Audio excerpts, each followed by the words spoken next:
Hiya, I'm Robert McGowan. I'm a long-term Porsche owner and enthusiast, and I'm a Porsche author as well, so I've written a few Porsche books. So today I thought I'd share a video on what it's like to own a Porsche 911 and a Porsche Boxster, as I've been doing side by side with this car that we're in just now, a 1995 911 Type 993, and also a Boxster 987.2 2010 model, and it's the Boxster base model. Both cars are manual, and at this point in time I've had the 911 for 11 years and I've had the Boxster for 2 years. I've also had a previous 911 Targa and a previous Boxster S as well, Type 987, which I've owned before, so I thought I've got some good experience to share with you guys and what it's like to live with these cars, how they compare, and my personal thoughts on what they're like. So again, unscripted stuff, just what's coming to my mind as we're driving along here. So first we'll talk about the cost of ownership.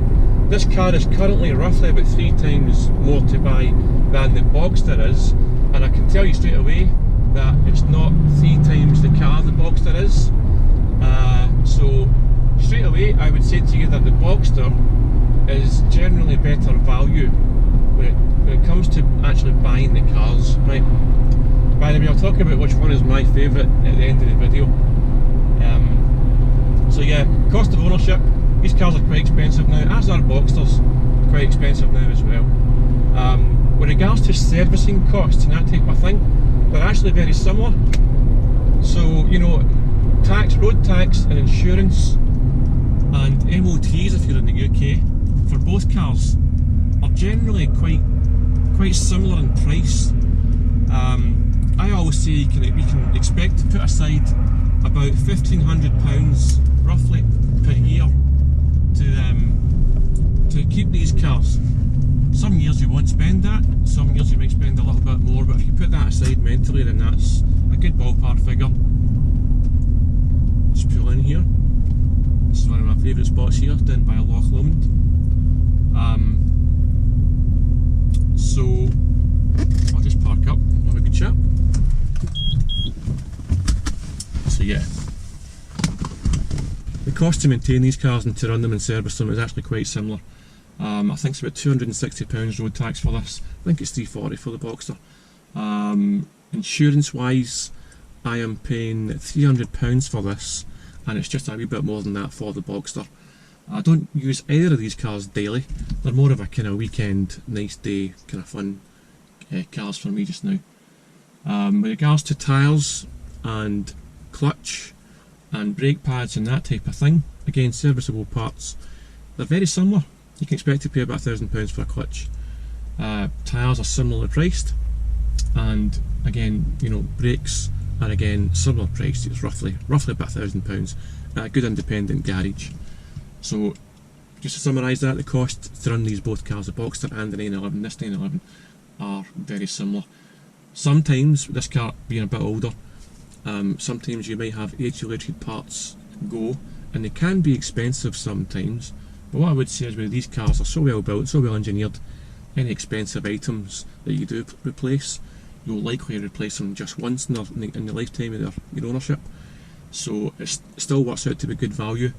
The Boxster is a lot newer, however it's built to a cost more than this car, so sometimes suspension components and things like that can generally wear out a wee bit quicker. Corrosion hasn't been a problem, thankfully, on either car. Cars are garaged and taken care of, so you wouldn't expect any corrosion on the Boxster. Certainly it's a 2010 model. You can get a bit of corrosion in these cars sometimes. This car, I've kept on top of it with this car, it's been minor stuff, and corrosion has not been an issue. What else can I talk about? Just driving the cars, living with them daily. Well, the funny thing is, I've been driving the Boxster more than this car for the last probably couple of years, if I'm being honest. Why? I don't know. I think it's probably because a combination of things. The Boxster is easier to drive than an air-cooled 911. The controls are a bit smoother, it's a bit lighter all round. An air-cooled 911 in comparison is very over-engineered and quite heavy to drive, quite more involved. Everything feels solid and well engineered.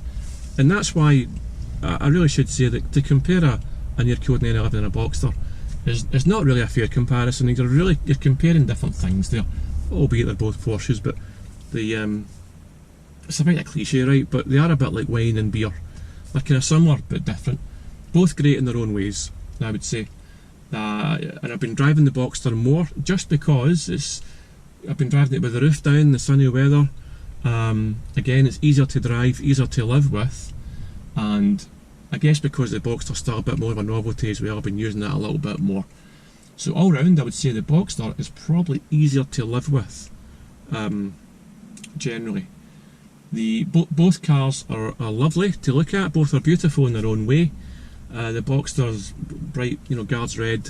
This is midnight blue metallic. They're both lovely designs. They're both very, very unique designs. Which is prettier? Well, that's subjective. Some people think the Boxster's prettier than one of these.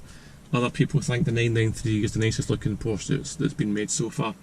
What I would say is, on the road, this car probably gets a bit more attention. Not that you're looking for attention, but you do notice people sort of double taking with this car, probably because it's quite rare. You don't see many on the roads, whereas the Boxsters are a bit more common. There's a lot more of them being made, so you do see a lot more Boxsters on the road. So people still give you a thumbs up and all of that, and they see you in the Boxster, and they sometimes admire the car and look at the car.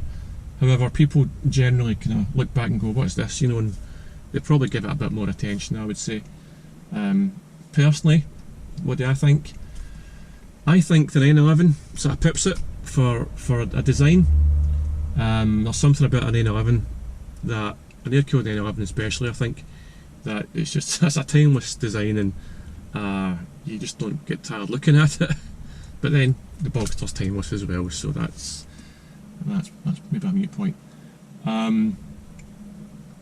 If I was starting my Porsche journey again, which one would I go for? Well, I'd buy the Boxster. I would certainly buy the Boxster before I bought one of these. And if I was new to Porsche and I was thinking, what Porsche am I going to buy as a first Porsche, I would buy the Porsche Boxster. As I've written about in my Porsche books that you may have read, the Boxster is the best value Porsche on the market, to me. All Boxsters, they're all great, and they're very much a real Porsche, and you'll have a lot of fun. You'll have a good time in a Porsche Boxster. It's the real Porsche experience, and you'll not be shortchanged buying a good Boxster. So if I was buying a first Porsche again, I'd buy a Boxster. It's certainly cheaper than one of these. I'd keep it for a few years and see how it plays out. And yeah, Boxster is the best first Porsche in my opinion. What else will I talk about? Well, which one is the best, shall we say? I mean, that's a all-encompassing question. But which one is the best? Well, to put it a different way, which one I'm going to keep? I'm going to keep this. I know that. I knew that before I bought the Boxster. But the way it is just now, unless things change, I'm going to keep this, and I will probably sell the Boxster sometime, maybe in the next year or two, or not. We'll see how I feel. But the 911 for me is a keeper, and again, that's subjective, because I love air-cooled 911s. I've got experience of them before, and I love all Porsches, but an air-cooled 911 for me has got a special place in my heart. So I would say that the air-cooled 911 is better, if you want to put it that way. But I don't really like saying that, because the Boxster is so good that it's not really fair saying that in the Boxster. But yeah, that's about it. I mean, if you can afford anyone, I mean, I would buy either. I'd buy this if you could, or if you haven't tried the Boxster, give it a go. I think you'll be surprised by it. Both have been as reliable as each other. Porsches are generally reliable. Both have been great to own. Very happy. The Boxster's got the added edge of having the roof down, of course, and that's a big thing in the summer. You can get the roof down, and the Boxster, just comes alive, and it changes the whole experience. So again, very different beasts, these two, to compare. But I thought I'd give you a wee bit of insight, just to kind of in case you're thinking about either car. I thought I'd share my personal journey so far with you, and I hope that's given you something to think about. and I hope you go and buy yourself your dream Porsche if that's what you want. If you want to find out more about me and my story, have a look at my Porsche books. I'll link them below. Look at the reviews. They've got some good reviews. Have a look and see if they're for you or not, but I think you'll enjoy them. And thanks for watching, and I'll see you guys on the next video.